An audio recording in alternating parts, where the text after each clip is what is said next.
Watch me.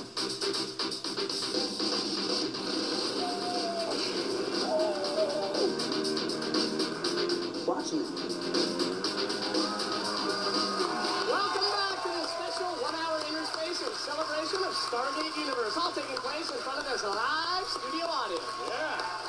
Well, the footage we just showed profiles the military presence on the good ship Destiny, and we're in luck because they're joining us in studio right now to protect us. Thank goodness. Yeah. Folks, please welcome Brian J. Smith, Elena Hoffman, and Jameel Walker-Smith.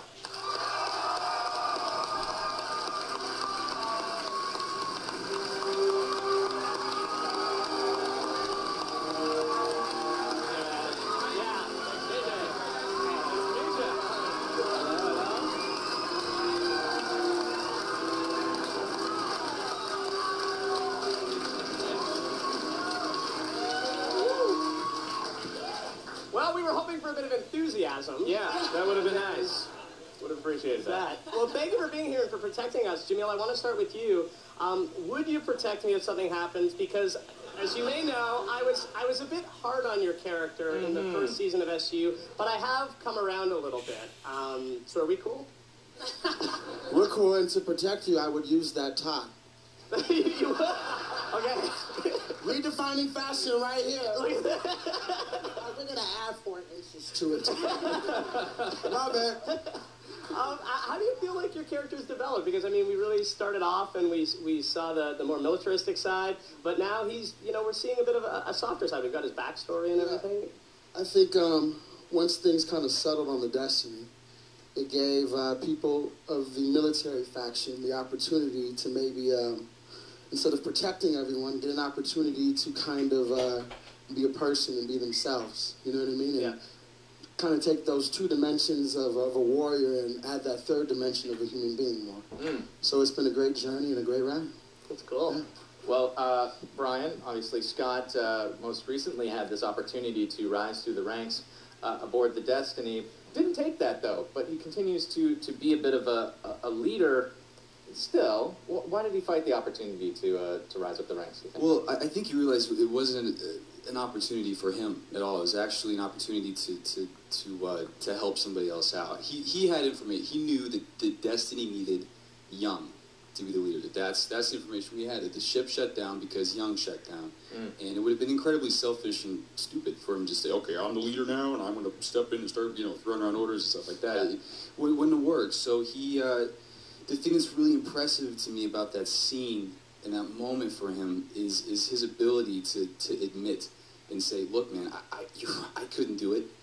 That's just not who I am, and nobody else on this ship really could put up with what you have to put up with." And he just threw it in the Colonel's face, and even though Rush ended up being the guy that got the ship going again in his little sneaky way, emotionally for the crew, it got for us. Yeah. Our leader back, and I think that was a triumph for Scott. And he doesn't claim he doesn't need any kind of validation. He does his work quietly and moves on. It's yeah. cool. Well, as we said earlier, we always encourage the audience to write in, and you guys are great about doing it, by the way. Elena, when we found out about the baby, that the baby may still be alive, after that, we got a lot of email, and there was this was kind of a chorus that kept coming up. Nick from St. John wrote, with the revelation that the ship can project dreams to people, perhaps the ship may have projected a dream to TJ while she was out on the gurney. This could have led her to believe that her baby was still alive, providing a way to maintain her sanity. When we first got that first email, AJ and I were like, that's amazing, never thought about that. And then we got like 50 more emails saying the same thing. And we were like, oh, maybe we should have picked that up. Do you think that's what's going on here? Is the ship projecting this into TJ's mind? Again, you guys were talking about the Destiny sort of being, we were watching backstage, it was really fun. You guys were talking about the Destiny sort of being a character on the show, and it definitely, it is its own character, and like it did with Young, and like we understand that I feel like we have 2 roles on the ship.